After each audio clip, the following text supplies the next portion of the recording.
Livro do Êxodo, capítulo 33, vamos ler do versículo 1 até o versículo 16.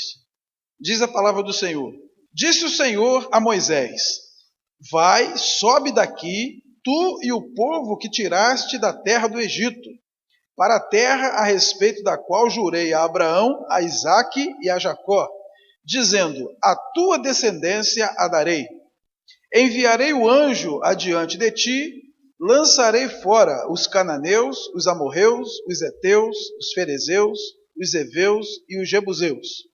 Sobe para uma terra que mana leite e mel. Eu não subirei no meio de ti, porque és povo de dura cerviz, para que não te consuma eu no caminho. Ouvindo o povo estas más notícias, pôs-se a prantear, e nenhum deles vestiu seus atavios, porquanto o Senhor tinha dito a Moisés: Dize aos filhos de Israel: És povo de dura cerviz, e se por um momento eu subir no meio de ti, te consumirei. Tira, pois, de ti os atavios, para que eu saiba o que te hei de fazer. Então os filhos de Israel tiraram de si os seus atavios, desde o monte Horebe em diante. Ora, Moisés costumava tomar a tenda e armá-la para si, fora, bem longe do arraial, e lhe chamava a tenda da congregação. Todo aquele que buscava ao Senhor saía à tenda da congregação que estava fora do arraial.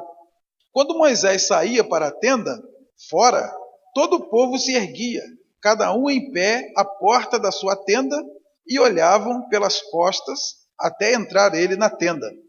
Uma vez dentro, Moisés da tenda, descia a coluna de nuvem e punha-se à porta da tenda, e o Senhor falava com Moisés. Todo o povo via a coluna de nuvem que se detinha à porta da tenda.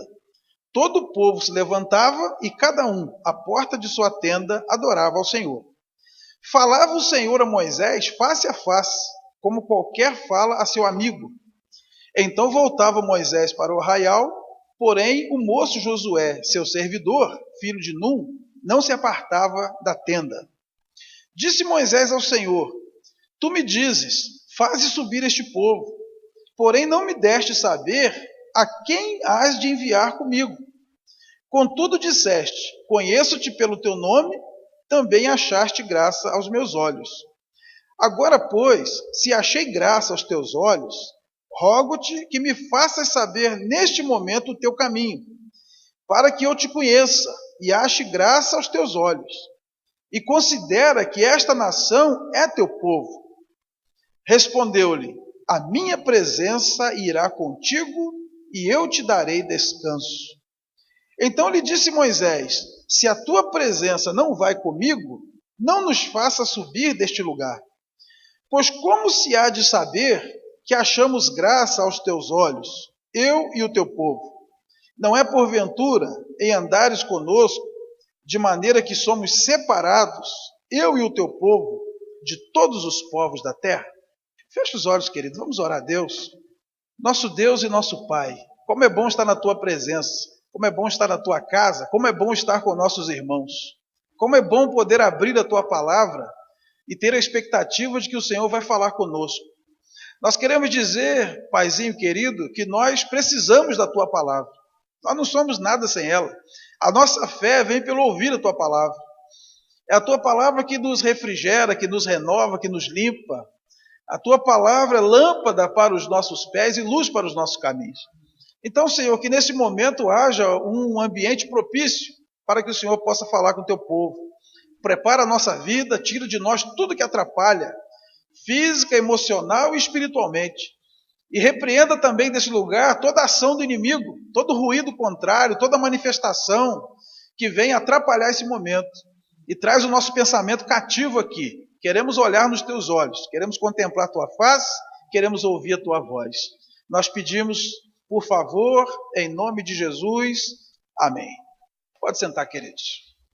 O que nós queremos? As bênçãos de Deus ou a presença de Deus? É sobre isso que eu quero refletir com os irmãos nessa noite. Moisés ele foi um dos personagens bíblicos mais impressionantes. Até hoje, para o judeu, Moisés foi o maior homem que já pisou na face da terra. A vida de Moisés durou 120 anos, dividido em 3 fases de 40. Moisés passou 40 anos estudando nas melhores faculdades do Egito. Ele foi criado como filho da filha de Faraó, como príncipe do Egito.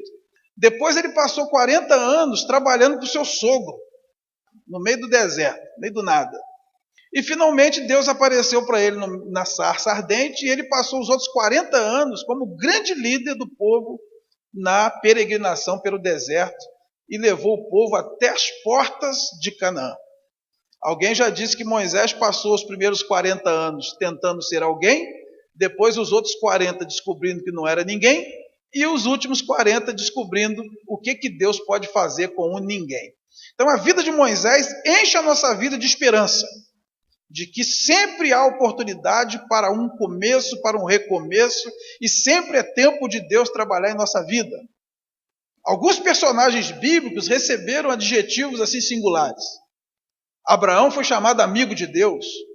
João Batista foi dito que dentre os nascidos de mulher não havia ninguém igual a João Batista. Enoque é conhecido como aquele que andou com Deus. E Moisés é conhecido como aquele que tratava com Deus face a face. Esse texto aqui diz que Deus falava com Moisés como qualquer um fala com seu amigo.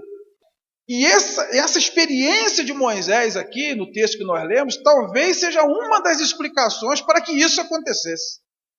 Moisés aqui dá uma demonstração para nós de amor, de temor, de comunhão e de compromisso com Deus, como poucas vezes nós vemos nas páginas das Escrituras e até mesmo por meio da história dos grandes homens da igreja. A primeira pergunta que esse texto aqui impõe para nós é essa: o que nós queremos? As bênçãos de Deus ou a presença de Deus? Deus chega para Moisés e faz a seguinte proposta para ele: olha, eu prometi para vocês que eu ia dar uma terra que mana leite e mel, a terra de Canaã, a terra prometida. Só que é o seguinte, Moisés, eu não vou. Eu resolvi que eu não vou entrar com vocês na terra. Porque se eu for com vocês, eu vou acabar perdendo a linha, eu vou destruir vocês no caminho. Mas é o seguinte, eu vou mandar um anjo e o meu anjo vai colocar vocês lá na terra. Tudo bem? Olha o que Deus propõe para Moisés. Eu vou te dar a bênção, mas eu não vou com você. Eu dou a bênção, mas a minha presença não. E Moisés responde assim categoricamente para Deus: nós não vamos a lugar nenhum sem o Senhor. Se o Senhor não for, nós também não vamos. Mata a gente aqui no caminho, acaba com essa história, porque nós não queremos bênção nenhuma, nós não queremos terra nenhuma, se o Senhor não for conosco. Eu creio que a grande maioria dos crentes, se Deus chegar para ele e falar assim: meu querido, eu vou te abençoar. Eu dou o carro que você quer, eu dou a casa que você quer, eu dou o casamento que você quer, eu dou o dinheiro que você quer. Só que é o seguinte, eu não vou com você. Eu te abençoo, mas eu não vou andar com você. Tudo bem? Talvez nós perguntássemos assim: Senhor, mas esse anjo aí dá conta de botar a gente lá? Se Deus falasse: não, o anjo dá conta. A gente fala: então tá bom, você não precisa ir não, mano. Só botando a gente lá, tá tudo certo. Porque hoje ninguém quer saber da presença de Deus. As pessoas querem as bênçãos de Deus. Aí a gente leva para a igreja carteira de trabalho, retrato, para que Deus nos dê aquela bênção que nós precisamos. E a partir do momento que a gente pisa da porta da igreja para fora, a gente até esquece que Deus existe.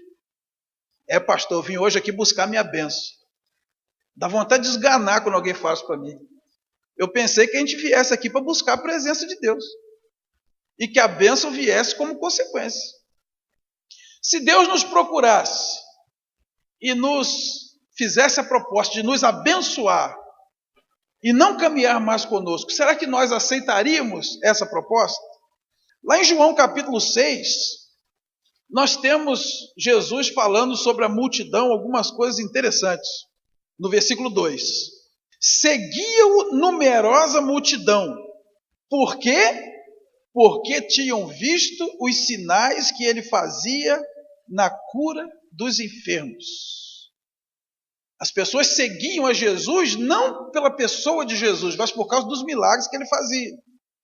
Agora já aí no versículo 15, Sabendo, pois, Jesus que estavam para vir com o intuito de arrebatá-lo para o proclamarem rei, retirou-se novamente sozinho para o monte. Tinha um grupo que seguia Jesus com ambições políticas. Eles viam em Jesus um ótimo candidato para galgar a liderança dos judeus e fazer oposição a Roma. Algumas pessoas seguem a Cristo não pela pessoa de Cristo, mas por verem nisso a possibilidade de crescimento político, status, nome, projeção social e alguma coisa parecida com isso. E finalmente, Jesus disse que a multidão o segue por causa dos pães que ele multiplicava. Ele diz: o povo não me segue pela minha presença, mas porque eles comeram dos pães que eu multiplicava. Infelizmente, tem pessoas que seguem a Cristo interessados nos benefícios que a igreja possa dar, uma cesta básica, uma assistência social, enfim, algum ganho material que se possa ter com a igreja, infelizmente. Então, queridos, Jesus, a Bíblia diz que ele não confiava na multidão, porque ele sabia que o coração daquela multidão, daquele povo, não estava na sua pessoa, estava nos benefícios que ele poderia proporcionar. Milagres, projeção política e o pão para alimentar o corpo. Nós nos tornamos cristãos. Qual é o nosso prêmio por termos nos tornado cristãos? Cada um aqui está seguindo a Cristo por um motivo. Eu quero dizer para os irmãos o seguinte: o prêmio do cristianismo é Cristo, e só. Jesus é o próprio prêmio do cristianismo, nenhum outro. Sendo assim, todos nós já alcançamos o máximo que se pode alcançar do cristianismo, da fé. Por isso que Mateus diz lá no capítulo 6, buscai em primeiro lugar o reino de Deus e a sua justiça, e as coisas serão acrescentadas. Então essa é a primeira pergunta que eu preciso responder. O que nós queremos ao ser crentes? As bênçãos de Deus ou a presença de Deus? Segunda pergunta que esse texto traz para nós: o que impede a presença de Deus em nossas vidas? Deus disse assim: eu não vou com vocês, não vou. E por que Deus disse que não iria? Está aqui no versículo 3. Eu não subirei no meio de ti, porque és povo de dura cerviz, para que te não consuma eu no caminho. O que impede Deus de andar conosco? A cerviz dura. Cerviz é isso aqui, ó, pescoço. Cerviz dura é aquela que não dobra, que não se humilha, que não se submete, que não aceita a vontade de Deus e as ordens de Deus. Dura cerviz é cabeça em pé, nariz empinado, soberbo, orgulho, presunção, autossuficiência, achar que somos alguma coisa e que merecemos alguma coisa. Deus formou o povo de Israel lá com Abraão para que por meio desse povo o mundo inteiro conhecesse que Ele é o Senhor, que Ele é o eu sou e que além dele não há outro. Aí o povo judeu, ao invés de fazer isso, proclamar a glória de Deus para todos os outros povos, ele prendeu Deus numa caixinha e fez de Deus um Deus nacional. E eles começaram a se considerar os reis da cocada preta. Será que isso não acontece com a gente às vezes? A gente acha: eu sou crente, eu estou salvo. Você não está salvo, não. Eu já falei isso para os irmãos aqui. Aonde que nós lemos que Deus é evangélico? Deus é muito mais velho que a reforma protestante. Como é que ele era adorado então antes de existir os protestantes? Deus também não é católico, não. Ele é muito mais velho que Roma. Como é que Deus era adorado antes de existir a igreja romana? Deus também não é judeu, não. Ele é muito mais velho que Abraão. Muito menos congregacional. Nós, às vezes, arrebitamos o nariz, vivemos uma vida sem vergonha, medíocre, egoísta, avarenta, materialista, somos briguentos, nó cego, mão de vaca, e arrebitamos o nariz e dizemos: sou salvo. Você não é, não. Por quê? Você não é crente? A nossa Bíblia diz: muitos virão do Oriente e do Ocidente e tomarão lugar à mesa de Abraão, e os do reino ficarão de fora. Porque quem entra no céu não é quem diz Senhor, Senhor, é aquele que faz a vontade do Pai. Se a gente fizesse menos reuniões e esquentasse menos a cabeça com obra e com coisas materiais, a gente teria muito mais almas salvas aqui para adorar a Deus. Porque é a única coisa que Deus procura na terra, adoradores que o adorem em espírito e em verdade. E às vezes nós não podemos buscar os adoradores porque nós estamos quebrando cabeça em reuniões, em papelada, em burocracia e discutindo miudezas, quirelinha, ao passo que as pessoas se perdem. O que impede Deus de andar conosco? A teimosia, a obstinação, a dureza. E eu vou dizer para os irmãos, isso é a única coisa que impede. A única coisa que impede. Deus não tem problema nenhum de andar com pecadores. Nós hoje não amamos mais as pessoas do jeito que elas são. Elas têm que chegar e se enquadrar no nosso estereótipo.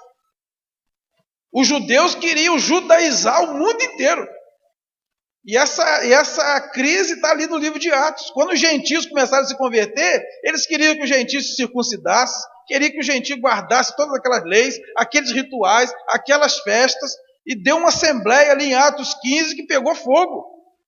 Porque aqueles judeus de Jerusalém, os fariseus, os mais ferrenhos, queriam que os gentios observassem todos aqueles rituais judaicos.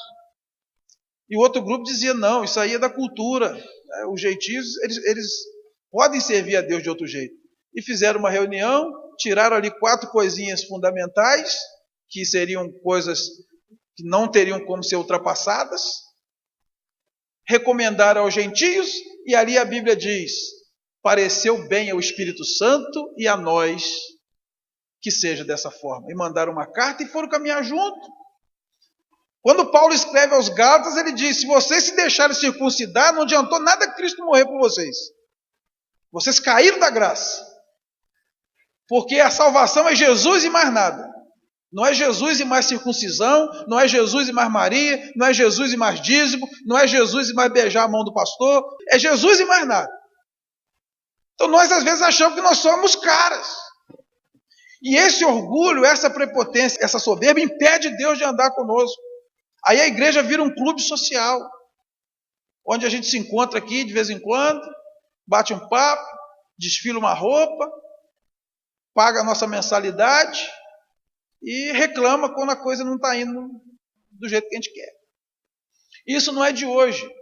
Essa cerviz dura vem lá do Éden. Lá em Gênesis 3, narra para nós a queda do homem. Por que o homem caiu? O que foi a queda?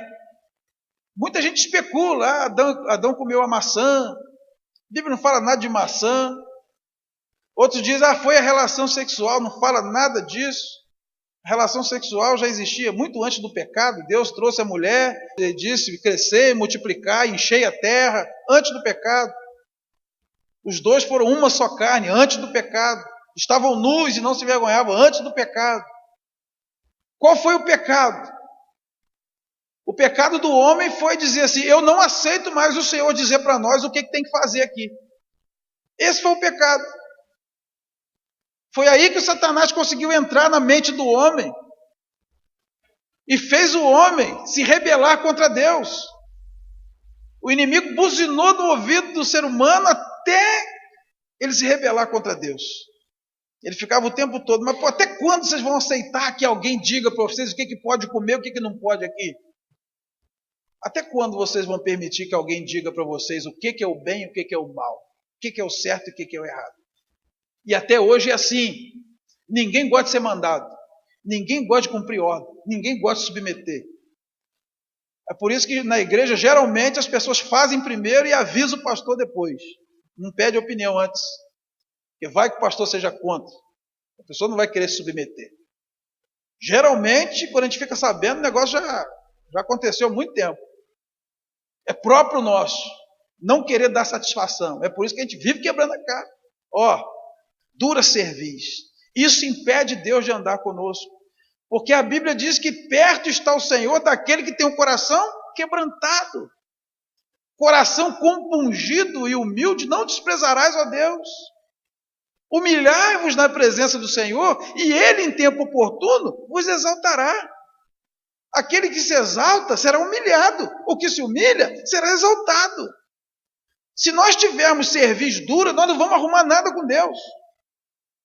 Porque o nosso grande desafio nessa vida é experimentar a vontade de Deus, que é boa, perfeita e agradável. E obedecer à vontade de Deus. Aí você pensa assim, tem hora que eu acho que Deus não está comigo. Deus não está ouvindo a minha oração. Eu não me sinto como Moisés, assim, que falava com Deus, face a face, como qualquer um fala do seu amigo. Aí vem a pergunta, será que nós não temos a cerviz dura? Porque o próprio Deus ensinou para nós, lá em Timóteo. Evita o homem faccioso, depois de admoestá-lo, primeira e segunda vez. Você fala duas vezes, a pessoa não ouviu, deixa ele. E é exatamente assim que Deus trata a gente. Deus vai falar uma vez, duas vezes, na terceira vez vai deixar você quebrar a cara. Dou até um exemplo para vocês, o dente. O dente Deus dá duas vezes, na terceira vez tem que comprar. Não é? Porque senão você ia ficar dando dente para a gente a vida inteira, a gente não ia dar valor. Então assim, Deus ele também resiste à nossa soberba.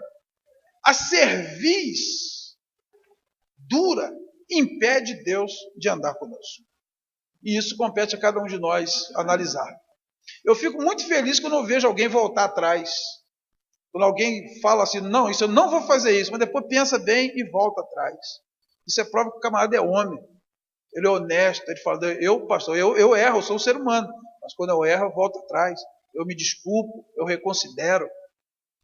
Tem gente que morre, mas não volta atrás. Eu sei que eu vou me arrebentar, mas eu não volto atrás.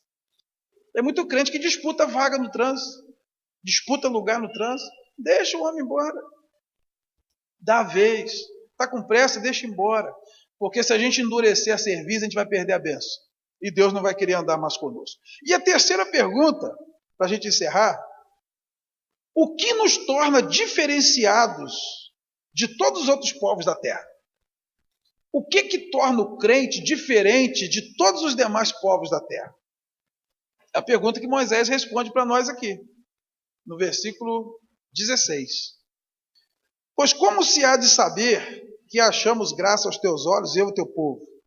Não é porventura em andares conosco, de maneira que somos separados, eu e o teu povo, de todos os povos da terra? Essa é uma pergunta que vale a pena a gente refletir. Às vezes a gente acha que o crente ele vai ser diferenciado do mundo porque ele vai ter mais dinheiro que todo mundo. O crente é aquele que não tem aperto financeiro. Mas tem muito ateu que não tem aperto financeiro também. O crente é aquele que prospera. Tem muito ateu, tem muito satanista, tem muito assassino, traficante, estuprador, pedófilo que prospera. Estou falando alguma bobagem? É isso que nos diferencia. O que diferencia o crente que Deus anda com ele é que ele nunca fica doente. Nós conhecemos um monte de ateu que não fica doente também. E conhecemos um monte de crente que fica. Conhecemos um monte de ateu que são ricos. Conhecemos um monte de crente que não são ricos. O que nos diferencia das demais pessoas da terra não são coisas materiais. Não é porque para nós tudo dá certo, porque isso não é verdade. Você é testemunho de que nem tudo dá certo para nós. Todo mundo aqui já fez alguma coisa que deu errado. Todo mundo aqui já fez uma coisa que você viu assim, isso aqui tem tudo para dar errado, e deu. Todo mundo já tem essa experiência. E nós conhecemos pessoas que nem conhecem a Deus, que faz as coisas e dá certo. O crente não é aquela pessoa que não tem problema, porque nós temos problema, e Jesus disse, no mundo tereis aflições. Lá no Salmo 73, quando Asaf começou a observar isso, quase que ele desviou. Ele dá o próprio testemunho. Quase que eu me desviei da fé. Faltou pouco para os meus pés resvalarem, porque eu comecei a olhar a sorte dos ímpios e vi que para eles dá tudo certo. Eles são sadios, eles prosperam, e eu aqui passando esse perrengue. Eu estou aqui, pastor, que se eu chamar minha mulher de meu bem, o banco toma. Estou latindo para economizar cachorro, você não sabe o que eu estou passando. É isso que nos diferencia dos demais povos da terra. Não há qualquer diferença debaixo do sol entre um crente e um não crente. É só você ler lá em Mateus capítulo 7, de 24 a 27. Havia uma casa construída na rocha e uma casa construída na areia. Exatamente a mesma coisa que acontece com uma, acontece com a outra. Caiu a chuva, sopraram os ventos, transbordaram os rios. A diferença está no final, uma desabou, foi grande a sua ruína, e a outra permaneceu de pé. É assim com a nossa vida. Os problemas são os mesmos, o resultado é que o crente não cai. Os problemas não tiram ele da presença de Deus. E aquele que não crê, ou aquele que segue a Jesus só por causa da bênção, esse vai cair com uma pobre madura.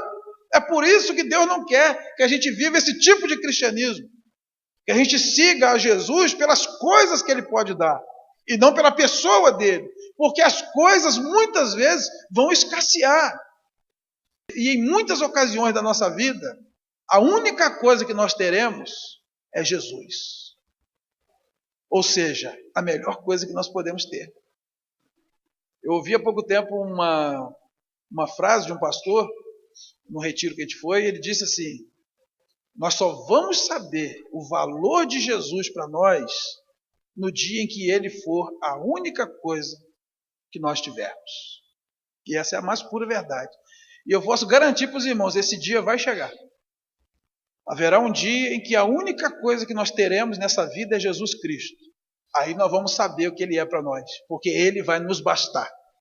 Talvez você não vai ter ninguém em volta com quem você possa contar, mas Jesus vai te bastar. Talvez você não vai ter um centavo de dinheiro para você resolver seu problema, mas Jesus vai te bastar. Como Ele mesmo prometeu, a minha graça te basta. Então, o que nos diferencia das outras pessoas da terra? Como Moisés diz aqui, o que nos faz separados, eu e o teu povo, de todos os povos da terra? Não é o Senhor andar com a gente? Então, qual é a diferença de um crente para um incrédulo? É porque o crente anda com Deus. O crente é aquele que anda com Deus. O crente não é aquele que tem o carro mais novo da rua. O crente não é aquele que tem a mulher mais bonita ou o marido mais bonito da rua. O crente não é aquele que tudo dá certo para ele. O crente, ele é diferente do outro lado da rua, que não é crente, porque ele anda com Deus. Porque todo mundo vai querer estar com ele. Porque se ele anda na presença de Deus, se ele anda com Deus, então todo mundo vai querer ficar perto dele, para ficar perto de Deus. Será que nós estamos preparados para crer nisso e para viver isso? Será que nós já entendemos que o Evangelho é isso? Ou será que nós estamos aqui para buscar as bênçãos de Deus? Infelizmente, queridos, há muitos que andam pelos corredores do palácio, mas nunca viram a face do rei. Há muitos buscando as bênçãos de Deus, mas não buscam o Deus da bênção. Há muitos que querem as mãos de Deus, mas não querem a face de Deus. Qualquer motivação que nós tenhamos para servir a Deus, que não seja usufruir da própria presença de Deus, a Bíblia diz que isso é uma torpe ganância. Vai dizer para nós que nós não amamos Deus, nós amamos as coisas que Ele nos dá. Será que nós temos coragem de falar como Moisés? Se Deus viesse hoje para você e te fizesse a proposta, olha, isso aí que você tanto quer, eu dou para você. Só que é o seguinte, eu te dou a bênção, mas eu não vou mais com você. Será que nós aceitaríamos ou nós recusaríamos? Será que nós estamos prontos para dizer para Deus assim? Meu Deus, eu não quero bênção nenhuma nesse mundo se isso me privar da tua presença. Vamos ficar de pé, queridos.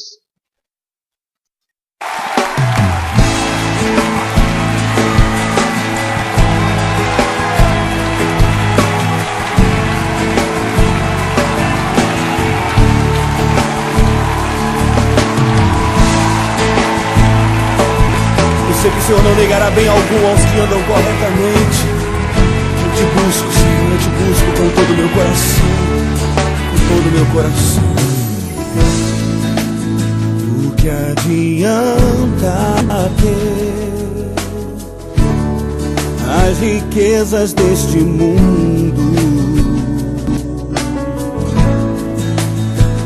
ser honrado por todos se eu não estiver perto de ti. Estar contigo vale mais pra mim que as dádivas de tuas mãos. Só quero tuas bênçãos se eu tiver tua presença dentro de mim. Te ouvir, te conhecer é a maior riqueza que um homem pode ter. Senhor, tu cumprirás o desejo do meu coração se eu te buscar. É impossível alguém estar perto de ti e tuas bênçãos não ter. Tu cumprirás o desejo do meu coração se eu te buscar. É impossível alguém estar perto de ti e tuas bênçãos não ter.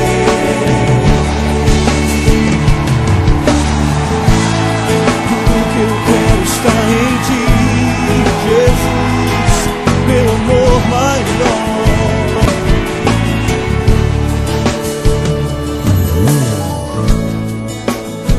Estar contigo vale mais pra mim que as dádivas de tuas mãos. Só quero tuas bênçãos se eu tiver tua presença dentro de mim. Te ouvir, te conhecer é a maior riqueza que um homem pode ter.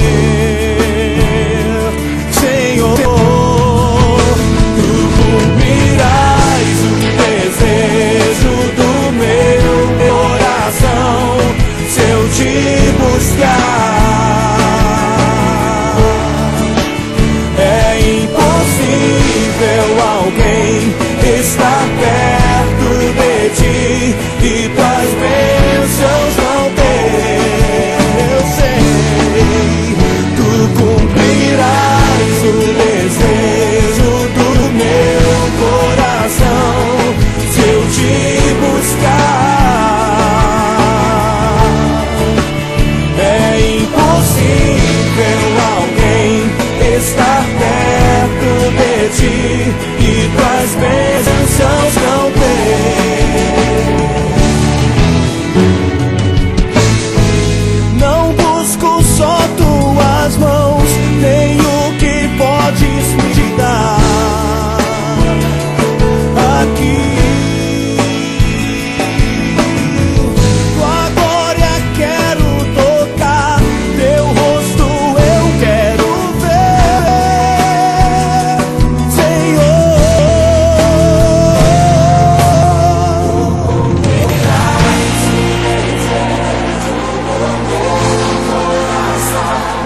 Se eu te buscar,